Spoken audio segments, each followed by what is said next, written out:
โอเคเหมือนส่งไม่น้องเซงกันเนาะมันในก็คาเดมาใส่ฟูวินนี่ปันพี่น้องเขาเนาะมันก็ป่องจะทำเขามาเนาะว่าลวดเท้าพอใส่ฟูเย้าก็การมันกับพริบจังเนี่ยจ่องมันเข่าเนี่ยเขาอ่ะนะจ่องฟูมันเข่าเนี่ยเขาอ่ะมันเข่าค่ะนะก็การ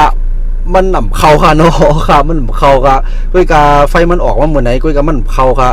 มันเขาค่ะนะพี่น้องคะใหญ่พวกขับกว่าเนี่ยมันก็เหมือนเขาใส่โฟค่ะนะมันเหมือนเขาใส่โฟกล้วยกามันอ่ำเขาตี้ๆเนี่ยค่ะนะหมอตามันอ่ำเขาหวานนั่นตี้ๆเนี่ยค่ะนะในการทำงานขนาดตึกเสา X2 นะเดี๋ยวไฟกับพริบไปหนึ่งนะมันเหมือนนะครับพี่น้องก็เหมือนเขาใส่ X4 ก็สิบปั๊บX4 ไฟกับพริบตรงขนาดพี่น้องมันเขาค่ะนะเหมือนนี้มันเขาก็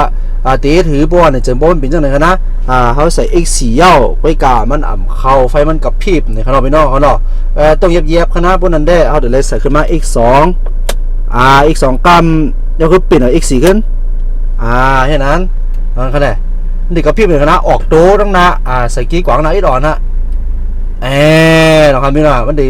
เหมือนในคณะพอใส่กี้ออกโต้นะอีดอนถอยหลังอีดอนเนี่ยมันดีเข้าค่ะด้วยกันแหละพวกมือไหนเขาดองไปออกตัวเขาดองไปกว่าค่ะนะผมใจจังในพี่น้องเขาอย่าไปกว่าค่ะนะมันตีให้เราฟูวินเขาก่อยเอาพี่น้องเขานะ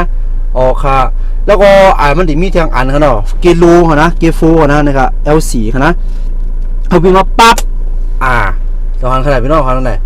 อันนั้นเดี๋ยวมันตีเข้าค่ะเนาะเพราะว่ามันกระพริบเหมือนเหมือนเจ้งอันนั้นค่ะนะบ้งกับพริบไปเนี่ยอะไรคณะพี่น้องเขานะไอ้พวกมันนั้นมันเข้าคณะบ้งกับพริบไปเนี่ยมันเข้าคณะพี่น้องเขานะมันเดี๋ยวอะไรนิ่งเพราะว่าเขาวิ่งมามีว่าปั๊บอะไรก็มันเด็กกับพริบกำหังนิ่งเข้าคณะให้ไหนครับเพราะว่ามันเข้าเนี่ยก็ตรงก่อนตั้งนาอินถอยหลังอินในคณะพี่น้องเขาเพราะว่านิ่งเหมือนไหนเพราะว่ามันตรงเอาเนี่ยอันนั้นถือว่าเขาครับพี่น้องเขานะพอมันนั่นห้องก็ออกตัวคณะผมจะจังนั้นพี่น้องคอยไปออกตัวนะมันดีที่เราเกี่ยวฟูก่อยมีพี่น้องหลายก้อนนะครับนะเฮ็ดได้นั่นเอาเกี่ยวฟูก่อยนะมันเหมือนไงครับพวกมันแล้วในได้เขาหลงก่อยออกตัวได้เขาหน่อยกว่าเลยนะเวลาเขาออกเนี่ยเขาก็วิดขึ้นปั๊บออกมากันในขึ้นเนี่ยนะเนี่ยเขาไฟหายก่อนนะพวกไฟหายเนี่ยพี่น้องต้องก่อนจ่องไปออกดูเขานะเหมือนจะเอาปุ๊ดฟูเนี่ยก็เลยเขาปุ๊ดฟูขับหนัง2 อันอันนี้กับพี่ไปไหนนะยอก็มันได้หายกว่าเหมือนนั่นนะพี่น้องของออกตัวอะไรคณะผมนั้นกับพี่แป๊บเนี่ยพี่น้องอย่าไปกว่านะผมนั้นได้กว่ากันเหมียวครับมันต้องเอาไฟมันหายมันกว่าจ่องไปกว่านะครับน้องพี่น้องครับสองพี่น้องก็มีข้อถามอย่างนั้นก็ต้องตักถามเขามาเลยครับน้องนี่ก็เป็นไล่ใส่โฟ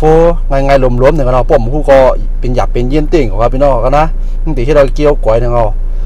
เหมือนสุงค่า